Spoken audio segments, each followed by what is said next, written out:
قرآن کریم کے پہلے پارے میں اللہ تعالیٰ نے یہودیوں کا ذکر کرتے ہوئے فرمایا ثم قست قلوبكم من بعد ذلك فهي كالحجارة او اشد قسوا. اے یہودیو، تم نے اتنے زیادہ گناہ کیے کہ تمہارے دل پتھروں سے بھی زیادہ کٹھور ہو گئے، تمہارے دل پتھروں سے بھی زیادہ سخت ہو گئے. وَإِنَّ مِنَ الْحِجَارَةِ لَمَا يَتَفَجَّرُ مِنْهُ الْأَنْهَارُ. اے یہودیو، پتھر تو کچھ ایسے بھی ہوتے ہیں ان پتھروں میں سے نہریں جاری ہو جاتی ہیں، ان پتھروں میں سے پانی نکلنے لگتا ہے. وَإِنَّ مِنْهَا لَمَا يَشَّقَّقُ فَيَخْرُجُ مِنْهُ الْمَاءُ. کچھ پتھر تو ایسے بھی ہوتے ہیں وہ پھٹ جاتے ہیں، ان کے اندر سوراخ ہو جاتا ہے اور اس میں سے پانی رس رس کر کے نکلنے لگتا ہے. وَإِنَّ مِنْهَا لَمَا يَهْبِطُ مِنْ خَشْيَةِ اللَّهِ. اور کچھ تو پتھر ایسے ہوتے ہیں جو اللہ کے خوف سے جھک جایا کرتے ہیں. مگر اے یہودیو، تم اتنے بڑے گنہگار ہو چکے ہو، اتنے بڑے اللہ کے مجرم بن چکے ہو کہ تمہارے دل تو ان پتھروں سے بھی زیادہ گئے گزرے ہو گئے. قرآن نے یہودیوں کے بارے میں کہا تھا، مگر آج اپنے دل کو ٹٹول کے دیکھو میرے بھائی، آج ہمارے دل بھی کچھ کم سخت نہیں ہے. اتنی بڑی بیماری پوری انسانی تاریخ میں جس کی مثال نہیں ملتی، جس نے پوری دنیا کو ٹھپ کر کے رکھ دیا ہو، جس نے خانہ کعبہ میں طواف کو روک دیا ہو، جس نے مسجد حرام کے دروازے بند کر دیے ہوں. شاید پوری انسانی تاریخ میں ایسی بیماری بہت ریئر آئی ہوگی. اتنی بڑی بیماری ہم نے اور آپ نے دیکھی، اس کے بعد بھی ہمارے دلوں میں کوئی فرق نہیں آیا. وجہ کیا ہے میرے بھائی؟ اس کا سبب کیا ہے؟ قرآن کریم ہمیں بتا رہا ہے اس کا سبب ہے غفلت کی بیماری. تمہارے دل غافل ہو چکے ہیں. اب سوال یہ پیدا ہوتا ہے یہ غفلت کی بیماری کیوں ہے اور اس کا علاج کیا ہے؟ اور آج میری تقریر کا ٹاپک یہی ہے کہ غفلت کی یہ جو بیماری ہم سب کو گھیر چکی ہے. رمضان کا مہینہ بھی آ رہا ہے، آئے گا اور چلا جائے گا، اور مجھے معلوم ہے سماج میں ایک بڑا طبقہ ایسا ہے رمضان کے آنے سے اسے کوئی فرق نہیں پڑتا. اسے تو یہ فکر ستانے لگتی ہے کہ ارے یار اب رمضان آ گیا، اب 15 گھنٹے 14 گھنٹے بھوکے رہنا پڑے گا، اب صبح سحری کریں گے، شام کو افطار کریں گے، دوپہر کا کھانا نہیں ملے گا. اسے چنتا اس بات کی ہو رہی ہے. جبکہ رمضان کا مہینہ آتا تھا، اللہ کے پیارے نبی خوش ہو جاتے تھے، صحابہ خوش ہو جاتے تھے. آپ اللہ کے نبی صلی اللہ علیہ وسلم صحابہ کرام کو خوشخبری دیا کرتے تھے، اتاکم رمضان شہر مبارک شہر یفتح فی ابواب الجنہ. آپ صحابہ سے کہتے تھے میرے صحابہ دیکھو برکت والا مہینہ آ چکا ہے، رمضان کا مہینہ آ چکا ہے جس میں جنت کے دروازے کھول دیے جاتے ہیں، وتغلق فی ابواب جہنم، اور جہنم کے دروازے بند کر دیے جاتے ہیں، وتغلق فیہ مردۃ الشیاطین، اور شیطانوں کو قید کر دیا جاتا ہے. فیہ لیلۃ خیر من الف شہر، اور اس مہینے میں ایک رات ایسی ہے جو 1000 مہینے سے بہتر ہے. نبی تو خوش ہوتے تھے، صحابہ تو خوش ہوتے تھے. اس امت کے بہترین لوگ دعائیں کرتے تھے، رمضان کے آنے کے 6 مہینہ پہلے سے دعا کرتے تھے، اللہم بلغنا رمضان، اللہم بلغنا رمضان، اے اللہ ہمیں رمضان تک پہنچا دے. اور جب رمضان آتا تھا اس میں عبادت کرتے تھے، تراویح پڑھتے تھے، قرآن پڑھتے تھے، روزہ رکھتے تھے، عبادتیں کرتے تھے. تو رمضان کے بعد 6 مہینہ وہ اللہ سے دعا کرتے تھے، اللہم تقبل منا رمضان، اے اللہ ہم نے جو رمضان میں عبادت کی ہے تو اس کو قبول کر لے. ان کی نظر میں یہ ویلو تھی. مگر ہمارے سماج میں ایک بڑا طبقہ ایسا ہے رمضان آئے گا چلا جائے گا، اس کو کوئی فرق نہیں پڑے گا. معاف کرنا میرے بھائیوں، اگر اللہ تبارک و تعالیٰ نے سن 1445 ہجری کا رمضان کا مہینہ ہمیں اور آپ کو دیا ہے یا دینے والا ہے، یہ ہماری بہت بڑی خوش نصیبی ہے. ہمیں سے بہت سارے لوگ ایسے ہیں پچھلے رمضان کو ہمارے بیچ میں تھے، اس سال نہیں ہے، اللہ کو پیارے ہو چکے. اللہ نے ہمیں ایک اور رمضان دیا ہے. اور یہاں پر آپ وہ حدیث اپنے سامنے رکھیے، ابن ماجہ کی صحیح روایت، حضرت طلحہ رضی اللہ تعالیٰ عنہ کہتے ہیں کہ نبی کے دور میں 2 لوگ اسلام لائے، ایک ساتھ اسلام لائے، اور اس دو بھائیوں میں سے ایک بھائی بہت محنتی تھا، دین کے کام میں آگے رہتا تھا، دوسرا کچھ کمزور تھا. جو محنتی بھائی تھا وہ اللہ کی راہ میں شہید ہو گیا، اور جو کچھ کمزور تھا وہ 1 سال کے بعد اپنی نیچرل ڈیتھ اس کی ہوئی، اور نیچرل طریقے سے طبعی طور پر اس کی موت ہوئی. حضرت طلحہ کہتے ہیں میں نے ایک دن خواب دیکھا، اور خواب میں نے دیکھا کہ جو انسان میں نے دیکھا کہ میں جنت کے دروازے پر کھڑا ہوں اور جنت کے اندر سے ایک فرشتہ آتا ہے اور اس کو پہلے جنت میں لے کے جاتا ہے جس کا انتقال 1 سال بعد ہوا تھا، اور جو پہلے اللہ کی راہ میں شہید ہوا تھا اور جو دین کے معاملے میں زیادہ محنت کرتا تھا اس کو بعد میں جنت میں لے کے جاتا ہے۔ حضرت طلحہ کہتے ہیں مجھے بڑی حیرت ہوئی جب میری نیند کھلی، میں نے صحابہ کرام سے اس خواب کو بیان کیا۔ صحابہ کرام نے بھی تعجب کا اظہار کیا کہ ایسا کیسے ہو سکتا ہے؟ ایک انسان دین کے معاملے میں اتنی محنت کیا کرتا تھا، اللہ کی راہ میں شہید ہوا تھا، دوسرا اتنی محنت بھی نہیں کرتا تھا اور وہ شہید بھی نہیں ہوا تھا، اس کی نیچرل موت ہوئی تھی، اور شہید ہونے والا بعد میں جنت میں جا رہا ہے، اور جس کا انتقال بعد میں ہوا وہ پہلے جنت میں جا رہا ہے، ایسا کیسے ہو سکتا ہے؟ جب یہ بات اللہ کے پیارے رسول کے کانوں تک پہنچی، کیا فرمایا اللہ کے پیارے نبی نے؟ آپ نے فرمایا کیا تمہیں طلحہ کے خواب پر تعجب ہو رہا ہے؟ اے میرے صحابہ، کیا تمہیں حیرت ہو رہی ہے کہ طلحہ نے ایسا خواب کیوں دیکھا ہے؟ مجھے ایک سوال کا جواب دو، جس بھائی کا انتقال 1 سال بعد ہوا تھا، الیس قد ادرک رمضان، کیا اس نے اپنی زندگی میں ایک اور رمضان کا مہینہ نہیں پایا؟ صحابہ نے کہا ہاں اللہ کے نبی، اس نے ایک اور رمضان کا مہینہ پایا۔ آپ نے فرمایا الیس قد صام وصلی وسجد من سجدۃ کذا وکذا، اس ایک رمضان میں اس نے اپنے بھائی کے مقابلے میں زیادہ نماز پڑھی، زیادہ روزہ رکھا اور زیادہ اللہ کی راہ میں سجدہ کیا۔ آپ صحابہ نے کہا ہاں اللہ کے نبی یہ تو صحیح کہہ رہے ہیں آپ نے فرمایا فکان ما بینہما ابعد مما بین الارض والسماء، اے میرے صحابہ کان کھول کر کے سن لو، جب ایک رمضان اس نے زیادہ پایا اور ایک رمضان میں اس نے زیادہ عبادت کی تو دونوں بھائیوں کے درمیان، ان کے درمیان جو دوری ہے وہ زمین و آسمان کی دوری سے بھی زیادہ ہے۔ اللہ اکبر، ہم خوش نصیب ہیں میرے بھائیوں، اللہ ہمیں ایک اور رمضان دے رہا ہے۔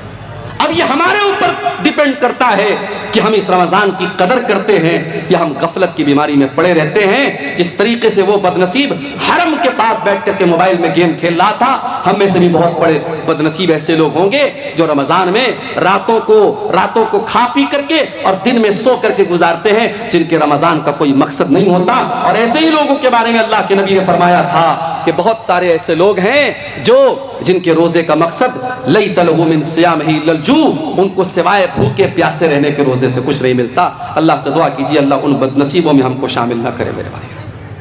غفلت کی بیماری کیوں ہوتی ہے؟ انسان کا دل غافل کیوں ہوتا ہے؟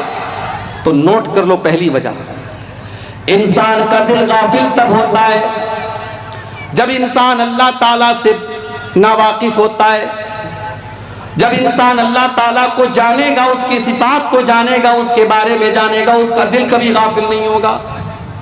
جس کے دل میں یہ احساس ہوگا کہ میرا اللہ تو جبار ہے، پکڑنے والا ہے، ان بطش ربک لشدید، میرے رب کی پکڑ بڑی تیز ہے۔ جس انسان کے دل میں یہ احساس ہوگا، یہ دنیا میں کوئی دیکھ رہا ہو یا نہیں دیکھ رہا ہو، اللہ تعالیٰ تو سب کچھ دیکھ رہا ہے، اس کا کیمرہ تو 24/7 آن ہے، اس کا کیمرہ تو کبھی آف ہونے والا نہیں ہے۔ جب انسان اللہ کو پہچانے گا، جب اللہ کو جانے گا، اس کے دل سے غفلت کی بیماری دور ہو جائے گی میرے بھائیوں۔ اسی لیے جب حضرت لقمان اپنے بیٹے کو نصیحت کرتے ہیں تو پہلے کیا کہتے ہیں؟ پہلے اللہ کے بارے میں اپنے بیٹے کو بتاتے ہیں، یا بنی انہا ان تک مثقال حبۃ من خردل فتکن فی صخرۃ او فی السماوات او فی الارض یاتی بها اللہ۔ حضرت لقمان اپنے بچے سے کہتے ہیں، اے میرے بچے، ایک رائی کے دانے کے برابر بھی اگر کوئی چیز ہوگی، آسمانوں کے اندر کہیں ہوگی، زمین کے اندر کہیں ہوگی، اور کسی چٹان کے نیچے چھپی ہوئی ہوگی، یاتی بها اللہ، اللہ کا پاور تو ایسا ہے، اللہ کی قدرت تو ایسی ہے، اللہ اس رائی کے دانے کے برابر چیز کو سامنے لے آئے گا۔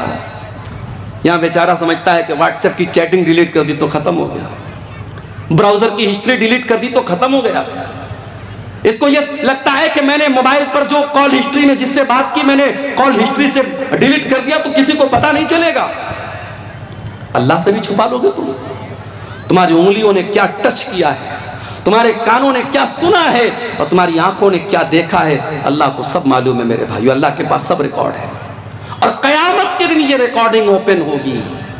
حتی اذا ما جاؤوها شہد علیہم سمعهم وابصارهم وجلودهم بما كانوا يعملون۔ میرے بندو، قیامت کے دن تمہاری چمڑی تمہارے خلاف گواہی دے گی، تمہاری آنکھیں تمہارے خلاف گواہی دیں گی، تمہارے کان تمہارے خلاف گواہی دیں گے۔ وَقَالُوا لِجُلُودِهِمْ لِمَ شَهِدتُّمْ عَلَيْنَا قَالُوا أَنطَقَنَا اللَّهُ الَّذِي أَنطَقَ كُلَّ شَيْءٍ۔ انسان کہے گا اے اللہ میری چمڑی کو بولنا کیسے آ گیا، میری چمڑی کیسے بول رہی ہے؟ انسان کی چمڑی کہے کہ آج اللہ نے ہم کو بولنا سکھایا اور ہم سے تو نے کیا کیا ٹچ کروایا اور کیا کیا ٹچ کیا، آج ہم تیرے پول کھولیں گے۔ یہ ہے اللہ کا پاور میرے بھائی۔ جلسہ ہو رہا ہے، سڑک پر آپ چل رہے ہیں، ظاہر یہ کر رہے ہیں کہ صاحب ہم جلسے میں جا رہے ہیں، پروگرام میں جا رہے ہیں، مگر آپ کی نظریں کہاں کہاں کا طواف کر رہی ہیں، آپ کی نگاہیں کہاں کہاں جا رہی ہے، کس کس مناظر کو آپ دیکھ رہے ہیں، اللہ کو سب معلوم ہے۔ یعلم خائنۃ الاعین وما تخفی الصدور۔ اللہ تو وہ ہے جو تمہاری آنکھوں کی چوری کو بھی جانتا ہے، جو تمہارے دلوں میں چھپے ہوئے راز کو بھی جانتا ہے۔ اللہ کو جتنا جانیں گے میرے بھائی، غفلت کی بیماری اتنی دور ہوتی چلی جائے گی۔ اگر غفلت کی بیماری سے اپنے آپ کو پاک کرنا ہے، اللہ کے بارے میں جانو۔ اور اللہ کے بارے میں ہم کیسے جانیں گے؟ جب ہم قرآن کا مطالعہ کریں گے، جب ہم نبی کی حدیثوں کا مطالعہ کریں گے، اور جتنا ہم اللہ کو جانیں گے اتنا اللہ کا ڈر ہمارے دل میں پیدا ہوگا، اتنا اللہ سے پیار ہمارے دلوں میں بڑھ جائے گا۔ اور اسی لیے اللہ قرآن میں کہتا ہے انما یخشی اللہ من عبادہ العلماء۔ اللہ سے اس کے بندوں میں وہی بندے اللہ سے ڈرتے ہیں جو علماء ہوتے ہیں، جو اللہ کو جانتے ہیں، جو اللہ کا علم رکھتے ہیں۔ جتنا آپ اللہ کے بارے میں جانیں گے اتنا آپ کے دل میں اللہ کا ڈر پیدا ہو جائے گا۔ دوسری چیز، غفلت کی بیماری کی دوسری وجہ،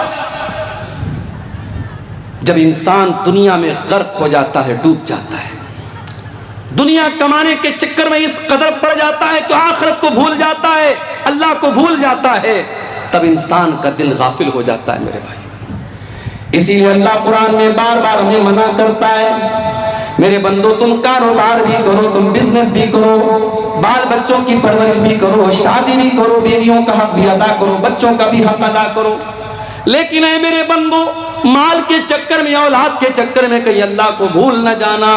مال تو مرنے کے ساتھ ہی تمہارا ساتھ چھوڑ دے گا، اولاد قبر میں دفنا کے مٹی دے کے چلی جائے گی، قبر میں نہ مال کام آئے گا نہ اولاد کام آئے گی۔ المال والبنون زینۃ الحیات الدنیا والباقیات الصالحات خیر عند ربک ثوابا وخیر املا۔ میرے بندو یہ مال اور اولاد تمہاری دنیا کی زندگی کو خوبصورت تو بناتے ہیں مگر آخرت میں کوئی کام آنے والے نہیں ہیں۔ بیٹا بڑا محبت کرتا ہے، بڑی محبت کرتا ہے اپنے باپ سے، قیامت کے دن بیٹا کام آئے گا آپ کے؟ نہیں۔ یوم یفر المرء من اخیہ وامہ وابیہ وصاحبتہ وبنیہ لکل امرئ منہم یومئذ شان یغنیہ۔ قیامت کے دن انسان اپنے بھائی کو دیکھ کر کے بھاگے گا، اپنے بچوں کو دیکھ کر کے بھاگے گا، اپنی بیوی کو دیکھ کر کے بھاگے گا، اپنی اولاد کو دیکھ کر کے بھاگے گا۔ وہاں تو نفسی نفسی کا عالم ہوگا، وہاں تو سب کو اپنی فکر ہوگی۔ مال اور اولاد کے چکر میں، کاروبار کے چکر میں، دنیا کے چکر میں انسان اللہ کو بھول کے بیٹھا ہے، غافل ہو گیا ہے میرے بھائی۔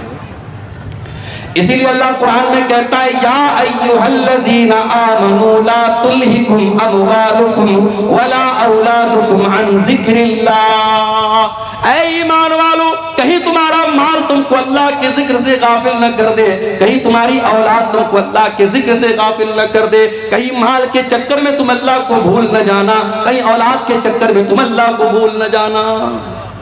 کاروبار کرتے ہیں آپ، بزنس کرتے ہیں، دکان پر بیٹھے ہوئے ہیں، اذان کی آواز آتی ہے، حی علی الصلاۃ کی آواز، مؤذن دے رہا ہے، بلا رہا ہے نماز کی طرف، بلا رہا ہے کامیابی کی طرف، مگر آپ کے لیے کسٹمر زیادہ امپورٹنٹ ہے، دکان زیادہ اہم ہے، آپ دکان بند کر کے نماز پڑھنے کے لیے تیار نہیں ہیں۔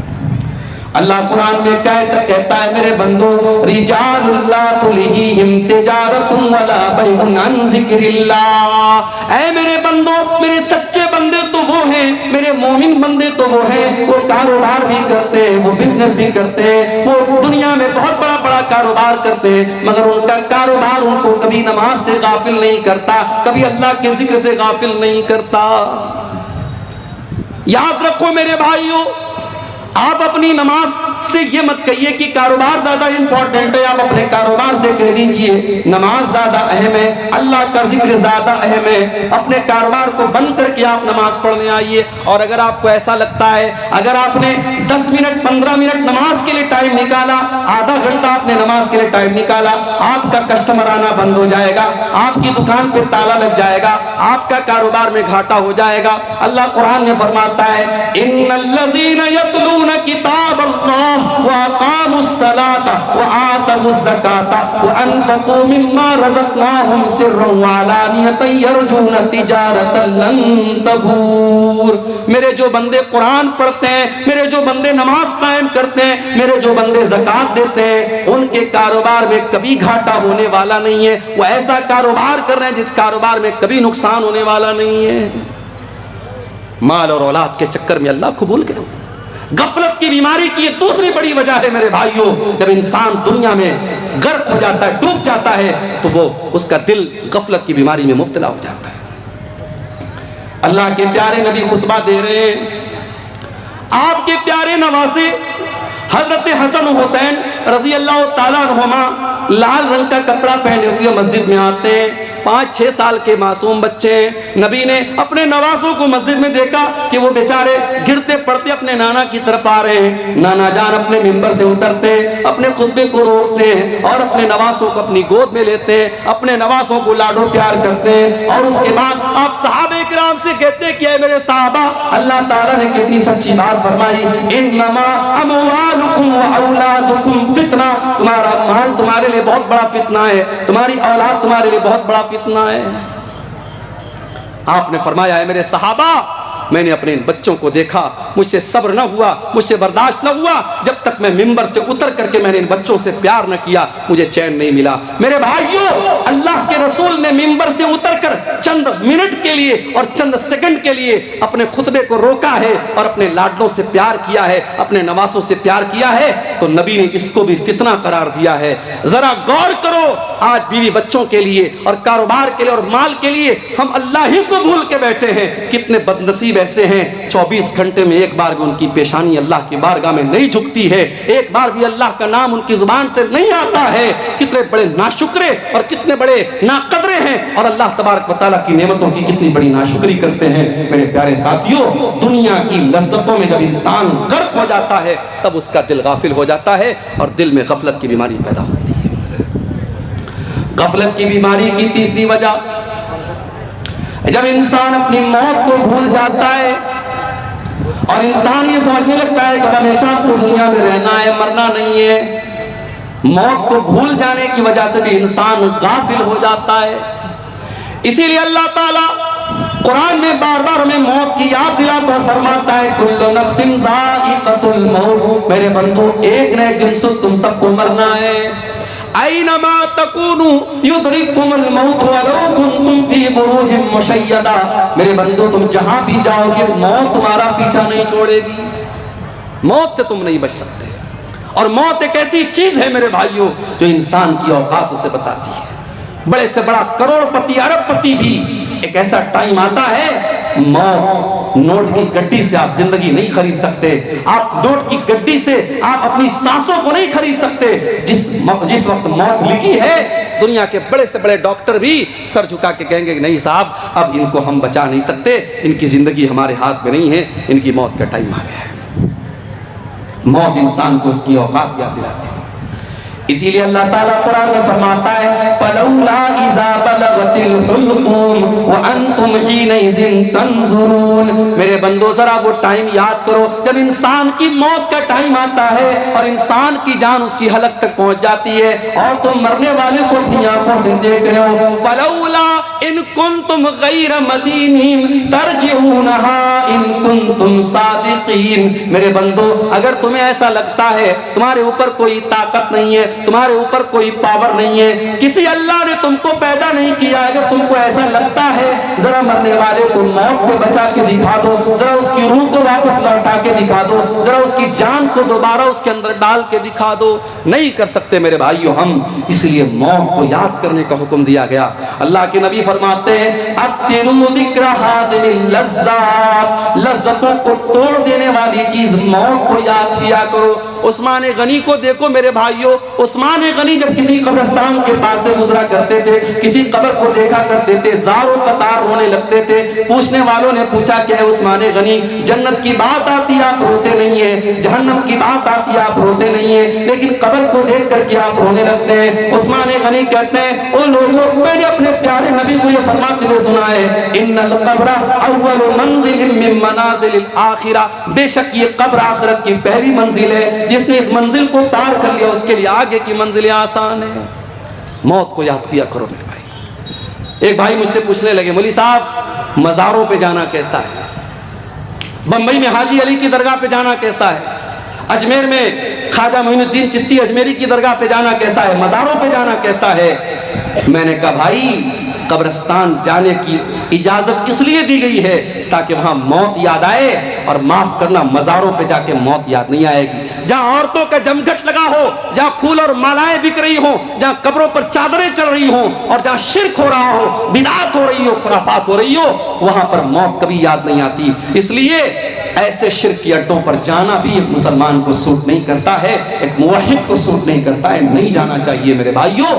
ہاں عام قبرستان میں آپ جائیے, کبھی اللہ آپ کو توفیق دے, آپ مدینہ منورہ کی جب آپ زیارت کریں گے, جب آپ مدینہ جائیں گے, ایک طرف نبی کی مسجد ہے اور دوسری طرف بقیع کا قبرستان ہے, اور اس بقیع کے قبرستان میں 10,000 سے زیادہ صحابہ کرام کی قبریں ہیں. ان سے بڑا ولی کون ہے, ان سے بڑا اللہ کا نیک بندہ کون ہے؟ نبیوں کے بعد اس دنیا میں سب سے مقدس اگر کوئی جماعت تھی تو صحابہ کرام کی جماعت تھی. سارے صحابہ کی قبریں ہیں, لیکن میرے بھائیوں کوئی پکی قبر نہیں ہے, کوئی مزار نہیں ہے, کوئی گنبد نہیں ہے, کوئی چادر نہیں چڑھائی جا رہی ہے, کوئی مالا نہیں چڑھایا جا رہا ہے. وہاں آپ کو موت یاد آئے گی اور آپ کو یہ احساس ہوگا کہ اے اللہ جب تیرے نبی کے 10,000 صحابہ اسی قبر کے اندر دفن ہیں, اے اللہ ہمیں بھی ایک دن اسی قبر میں جانا ہے اور اسی مٹی کے نیچے جانا ہے, ہمیں بھی اے اللہ اپنے عمل کا حساب دینا ہے. وہاں آپ کو موت یاد آئے گی. میرے پیارے ساتھیوں, اللہ کے نبی ایک انصاری صحابی کے جنازے میں گئے, صحابی کا جنازہ قبر میں اتارا جا رہا ہے,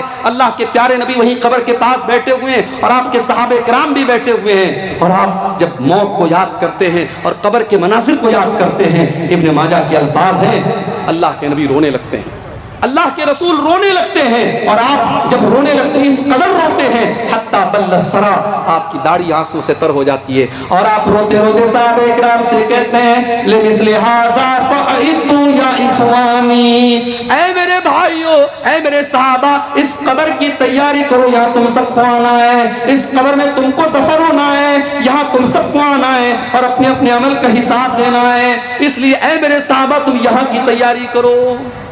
اس لیے میرے بھائیوں موت کو اور قبر کو یاد کیا کرو. مگر افسوس کی بات ہے, ابھی بنارس میں کچھ دنوں پہلے کا واقعہ شاید آپ نے میڈیا میں پڑھا ہوگا کہ قبرستان سے 8-10 سال کی لڑکی کی لاش کو نکال کر کے ایک ظالم نے اس کی لاش کے ساتھ گندا کام کرنے کی کوشش کی. قبرستان میں بیٹھ کر کے لوگ چرس اور گانجا پی رہے ہیں, اور جوا کھیلنے والے جوا کھیل رہے ہیں, اور موبائل پر گندی ویڈیو دیکھنے والے قبرستان پر بیٹھ کر کے ویڈیو دیکھ رہے ہیں. یہ ہماری غفلت کی انتہا ہے اور یہ ہماری دل کی سختی کا عالم ہے. میرے پیارے ساتھیوں, جب انسان موت کو یاد کرتا ہے تب اس کے دل کو اللہ تعالیٰ نرم کرتا ہے اور اس کے دل سے غفلت دور ہوتی ہے.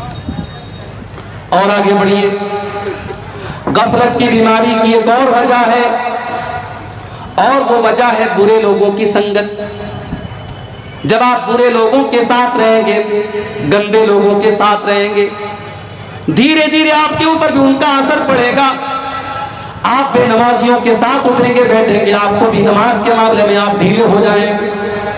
سگریٹ پینے والوں کے ساتھ آپ اٹھیں گے بیٹھیں گے, آپ کو سگریٹ سے جو نفرت ہونی چاہیے وہ نفرت نہیں ہوگی. آپ شرابیوں کے ساتھ بیٹھیں گے, شراب سے جو نفرت ہونی چاہیے وہ نہیں ہوگی. اسی لیے اللہ قرآن میں کہتا ہے یوم یعض الظالم علی یدیہ یقول یا لیتنی اتخذت مع الرسول سبیلا.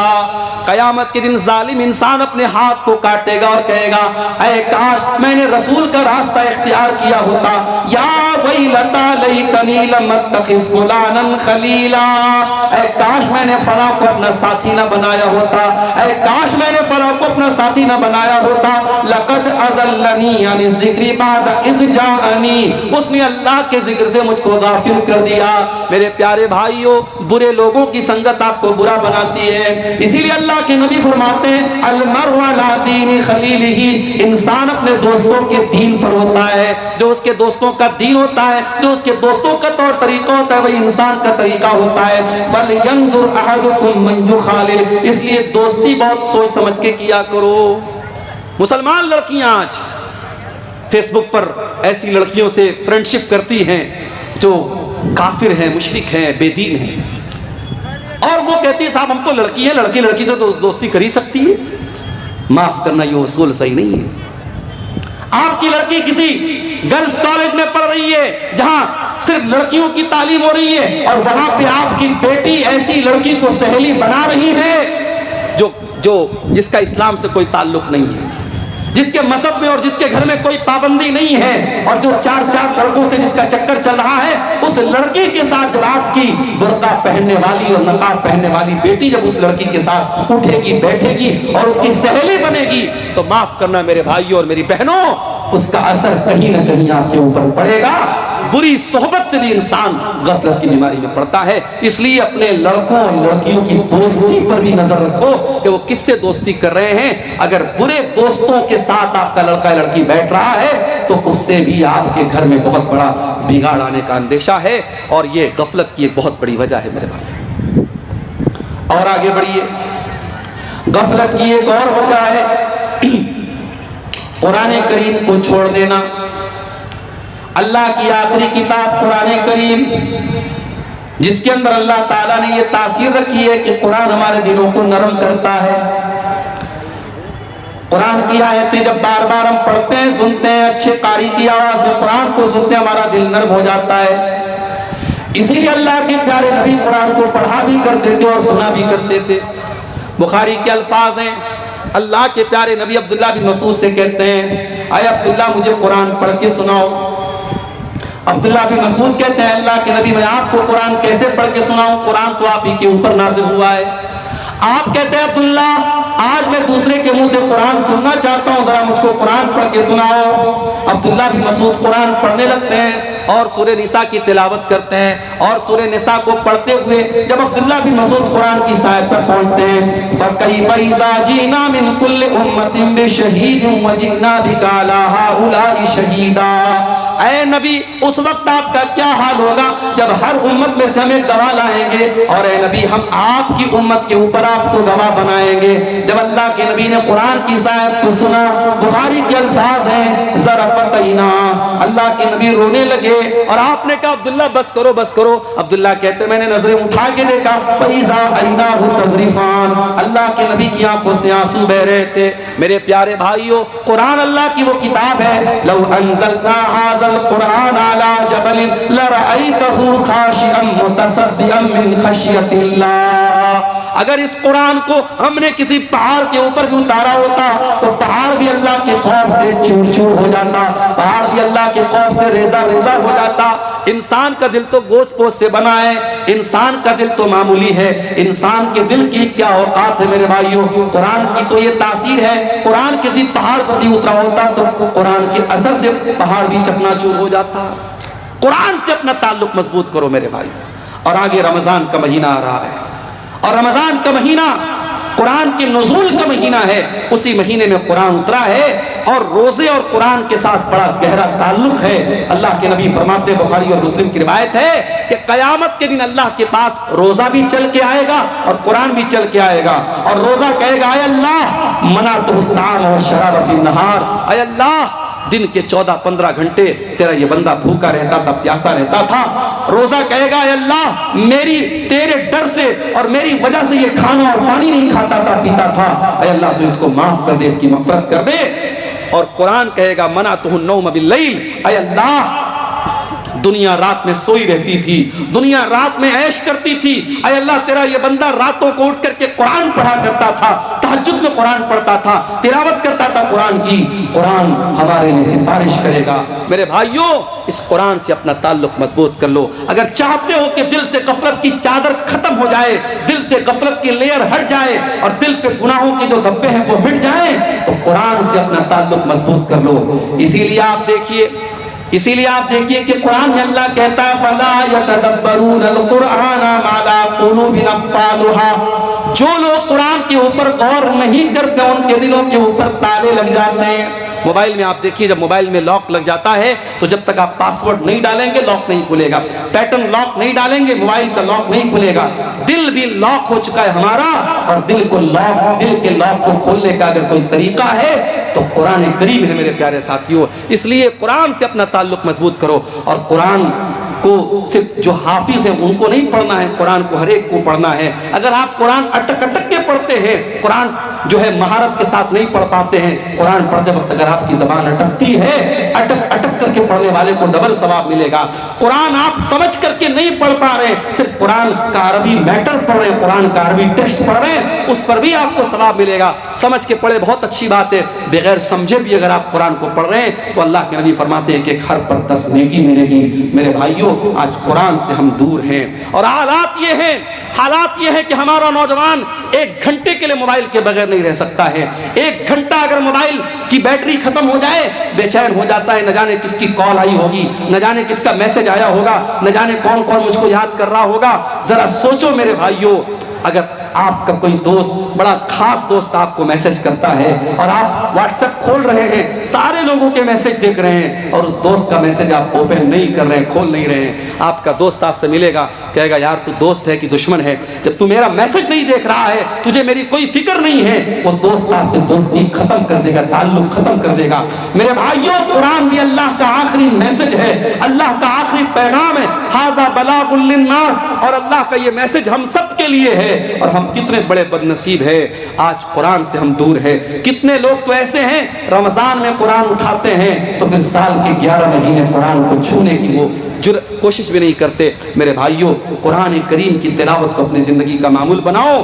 غفلت کی بیماری سے اگر بچنا ہے تو یہ کام بھی ہمیں کرنا پڑے گا۔ اسی طریقے سے میرے بھائیوں، ایک اور چیز ہے جو ہمیں غفلت کی بیماری میں ڈال رہی ہے، اور وہ ہے نماز کے معاملے میں لاپرواہی۔ نماز کے معاملے میں جب آپ لاپرواہی کریں گے تب بھی آپ کے دل پہ غفلت کی چادر چڑھ جائے گی، اس لیے کہ نماز کون چھوڑتا ہے؟ قرآن کریم میں اللہ نے بیان کیا سورہ مریم کے اندر، فَخَلَفَ مِن بَعْدِهِمْ خَلْفٌ أَضَاعُوا الصَّلَاةَ وَاتَّبَعُوا الشَّهَوَاتِ فَسَوْفَ يَلْقَوْنَ غَيًّا۔ نماز کو تو وہی لوگ چھوڑا کرتے ہیں جو خواہشات کے پیروکار ہوتے ہیں، جو شہوتوں کی پیروی کرتے ہیں، جو اللہ کے فرما بردار نہیں ہوتے بلکہ اپنی شہوتوں کے فرما بردار ہوتے ہیں۔ اسی لیے بعض نوجوان جب ہم سے پوچھتے ہیں کہ مولانا کوئی ایسا طریقہ بتائیے کہ ہم بہت ساری نفسانی خواہشات سے بچنے لگیں۔ بہت سے ہمارے نوجوان بھائی ہوتے ہیں موبائل کی گندی عادتوں میں، موبائل میں گندی چیزوں کو دیکھنے کی عادت پڑ گئی یا کسی قسم کی بری عادت پڑ گئی، اس کا طریقہ پوچھتے ہیں۔ قرآن کریم کی آیت کی روشنی میں ایک نسخہ آپ کو بتا رہا ہوں، کبھی اس کو ٹرائی کیجئے گا، آزمائیے گا میرے بھائیوں میری بہنوں۔ اگر آپ کو یہ لگتا ہے کہ آپ اپنی خواہشات پر کنٹرول نہیں کر پا رہے ہیں تو قرآن کریم کی آیت ہمیں سبق دے رہی ہے کہ نماز کی پابندی کرو، اس لیے کہ جو انسان نماز نہیں پڑھتا ہے، جس کی زندگی میں نماز کے لیے شیڈیول نہیں ہے، نماز کے لیے ٹائم نہیں ہے، اس انسان کی زندگی خواہشات سے گھر جاتی ہے، وہ خواہشات کا پیروکار ہو جاتا ہے۔ اور اسی لیے اللہ کہہ رہا ہے فَخَلَفَ مِن بَعْدِهِمْ خَلْفٌ أَضَاعُوا الصَّلَاةَ، ایسے نالائق لوگ آ گئے نبیوں کے بعد جنہوں نے نماز کے معاملے میں لاپرواہی کی، اور جب نماز کو چھوڑ دیا وَاتَّبَعُوا الشَّهَوَاتِ، اپنی شہوتوں کے پیروکار ہو گئے، فَسَوْفَ يَلْقَوْنَ غَيًّا، اور ایسے لوگ جہنم میں ڈالے جائیں گے۔ اسی لیے اللہ قرآن کے 21ویں پارے کے شروع میں کہتا ہے اقم الصلاۃ، نماز قائم کرو، ان الصلاۃ تنہی عن الفحشاء والمنکر، بے شک نماز بے حیائی سے روکتی ہے۔ نماز کے معاملے میں لاپرواہی مت کرو۔ آج ماشاءاللہ گاؤں گاؤں مسجدیں بن گئی ہیں، مسجدیں بن گئی ہیں، مگر مسجدوں کو آباد کرنے والے لوگ نہیں ہیں۔ شاعر کہتا ہے مسجد تو بنا لی شب بھر میں ایمان کی حرارت والوں نے،